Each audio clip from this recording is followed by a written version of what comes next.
In this presentation, we'll go over how to evaluate sources to make sure that they are reliable, credible, and relevant to your research.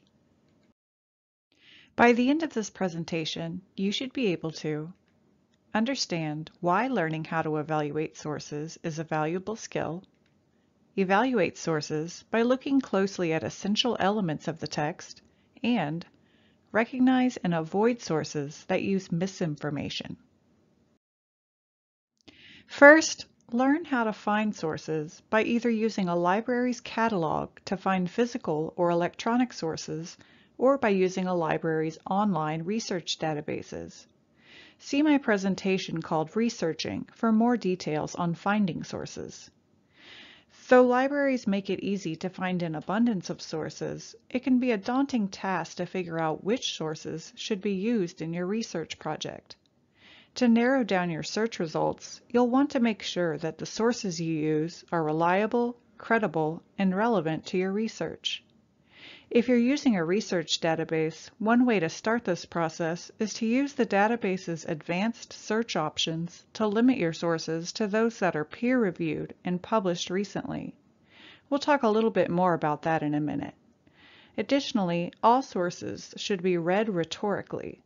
Before reading, you should find a comfortable place to read, adopt a skeptical mindset, preview the text to get a feel for what you're about to read the text thoroughly, annotate the text, and finally, reflect on what you've read.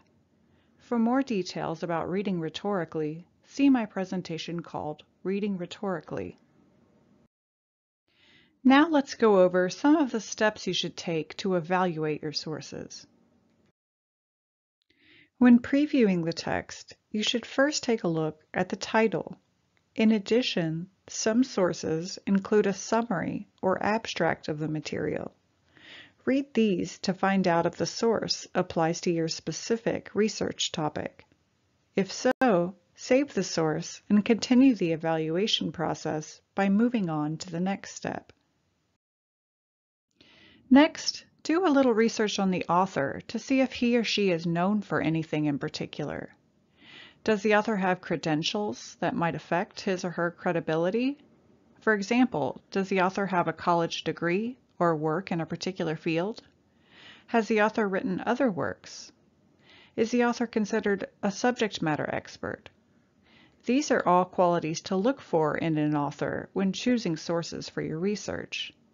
Alternatively, is the author known for having a poor reputation due to citing misinformation, using fallacious reasoning, or using unreliable sources or pseudoscience as support?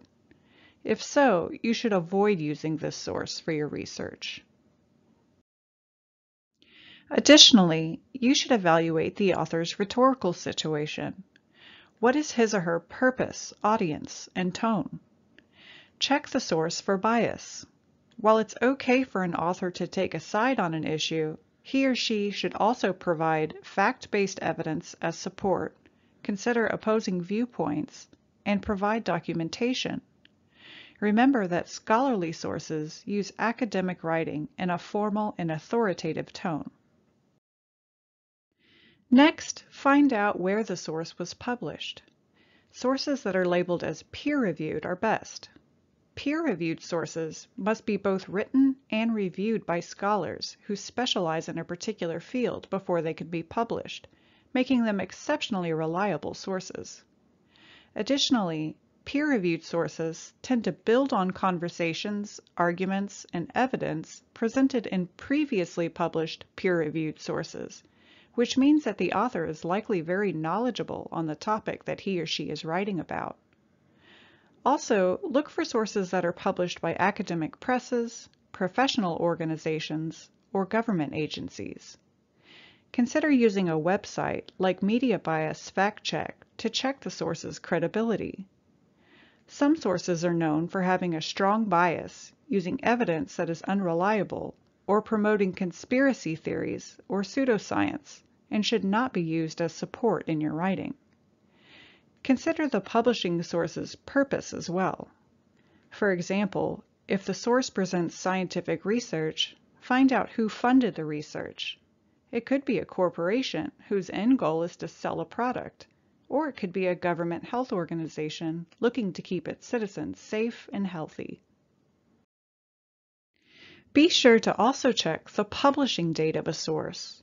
The date is important because you want to make sure that the content is still relevant and not outdated.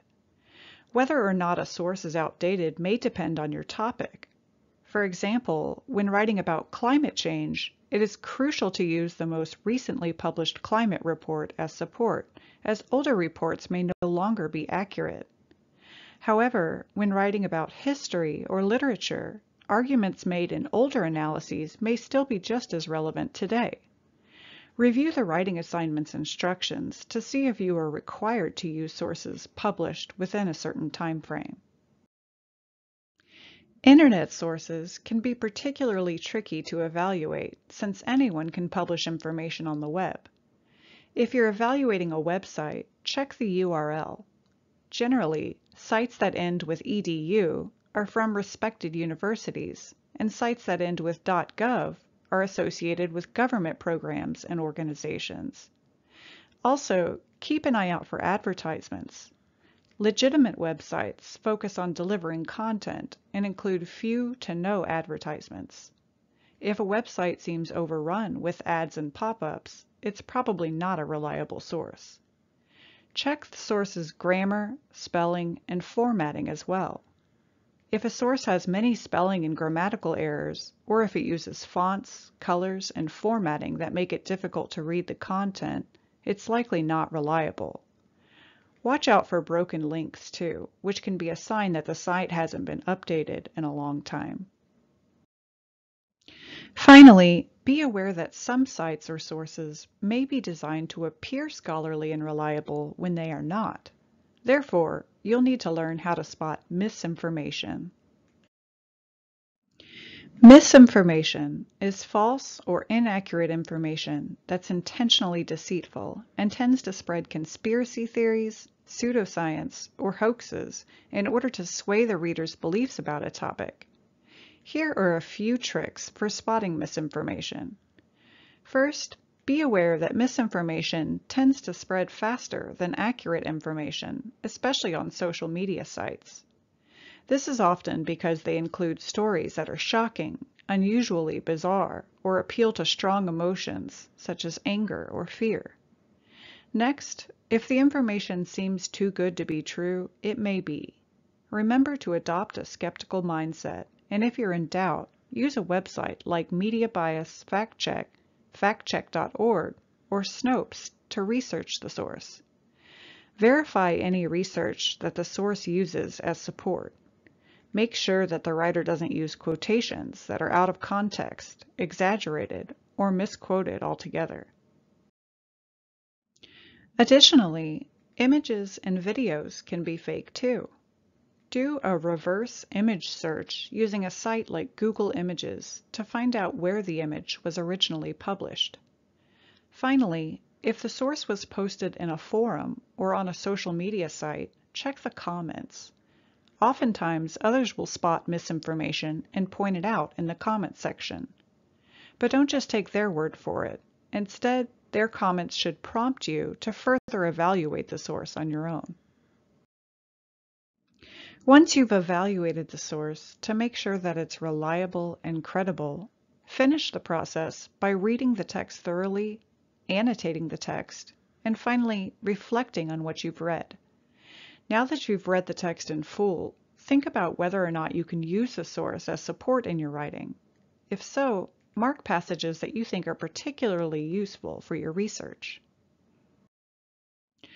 Overall, though finding sources may be easy, it can take a little more time to evaluate them to ensure that they can be used within your research project. Use the steps discussed in this presentation to help you narrow your sources down to the ones that are the most reliable, credible, and relevant to your research topic. Let's review. In this presentation, we discussed why learning how to evaluate sources is a valuable skill, how to evaluate sources by looking closely at essential elements of the text, and how to recognize and avoid sources that use misinformation. Thanks for watching.